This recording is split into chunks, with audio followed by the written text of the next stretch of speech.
This solution won't contaminate our waters, our grounds.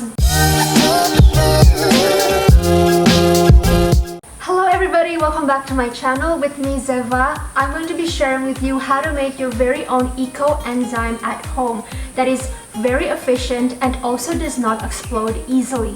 Yes, it can explode.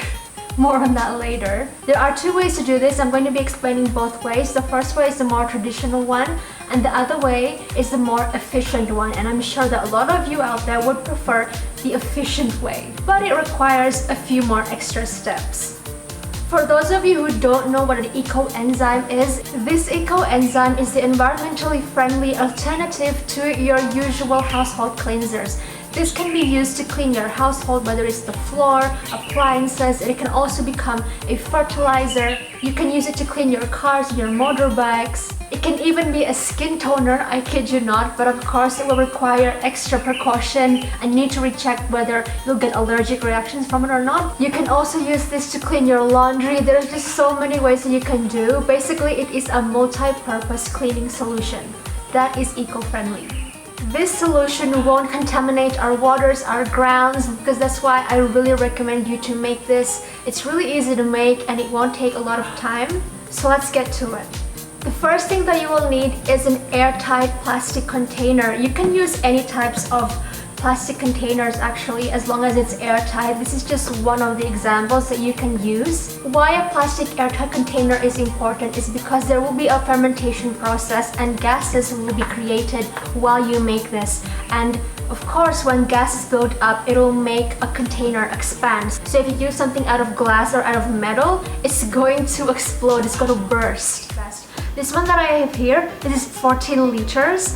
Also note that it's best to use a bigger container, so it's actually better to make big batches because you're going to be leaving this for 3 months before you can even use it. So it's not recommended making small batches, for example 500 milliliters, 1 liters, 2 liters. Go and make big batches, at least 5 liters. But here I'm going to make a 14 liter one. And you can always reuse this once it's done. Apart from a plastic container, you also need this. This is a sticker. You only need one of these. So basically what's this for is that when you finish inserting all the ingredients in the plastic container, you can label it. Label the date with the last day where you put all the ingredients inside of the container. That is what you will write down on the label, so you know when the 3 months is up and you're ready to harvest. For example, if you haven't filled up the container with an adequate number of ingredients, you can always fill it in gradually, so not all at once. But still, you will label the sticker of the last day you have completed inserting all the ingredients inside of the container. Now, what about the ingredients? So the first ingredient that you will need is water. So inside of this container, you will be filling in approximately 60% of the container with water. And then you will need vegetable and also fruit residue. For example, I have it here, all in this little smaller container.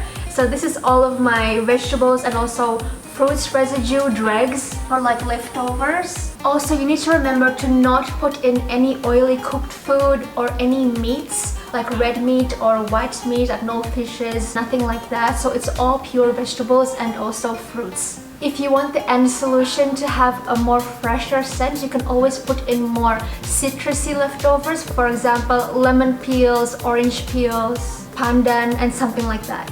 Now, last but not least, what is important for the fermentation process is sugars or molasses or jaggeries. For example, I have here brown sugar. Do use brown sugar, it's recommended. Don't use white sugar. And then here I also have jaggery. So if you don't know what jaggery is, it's basically usually made out of cane sugar or palm sugar. But these ones I have here are from cane sugar. It's like that. And if you use jaggery, don't forget to chop it up into smaller pieces just to make it much more easier. And you can also use molasses, but I'm not using molasses at the moment. Before I insert all the ingredients inside of the container, one thing that you need to know is that in the first month of the fermentation process, there will be gases building up, right? So you have to open up the lid daily, like so. Even though this is made of plastic, but still there will be gas build up, so it's not gonna break and explode like if you use like glass bottles or glass containers or metal containers or whatnot, but still you have to open up the lid daily. So for the busy bees out there who aren't always available to check the container daily in the first month, what you can do is you can use a solder like this. And of course you need to stick this into electricity. And what you can do is you can make a hole in the middle of the container lid.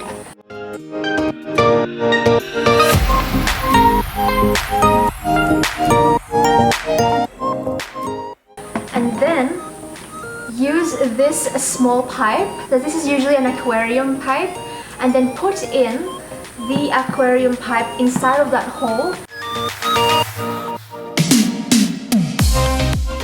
And after that, what you can do is you can cut off the pipe and then use a glue gun. And what you can do is you can put the hot glue around the aquarium pipe and sealing it into the lid. And then put a gauze on the end of the pipe and then use a rubber band to put it in place together. So in that way, you don't need to open up the lid daily in the first month, so it's just more efficient. So I put in 60% of the container with water. Now let's put in the sugars.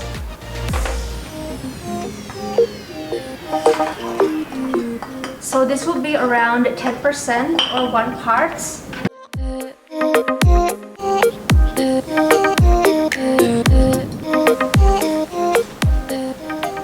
Now I'm putting on my gloves for the next part. This is going to be where I put in the vegetable and also the fruit dregs. If there's any insects in this, it's okay, because when the fermentation process begins, it's going to be, eaten up by the acids anyway.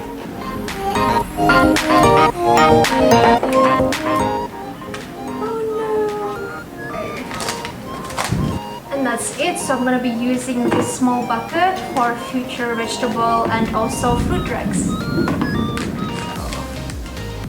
If there's any liquid on the rims of the container, just wipe it away. Wipe it off.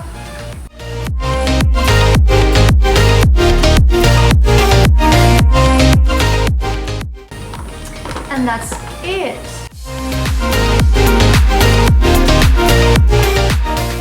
There you have it.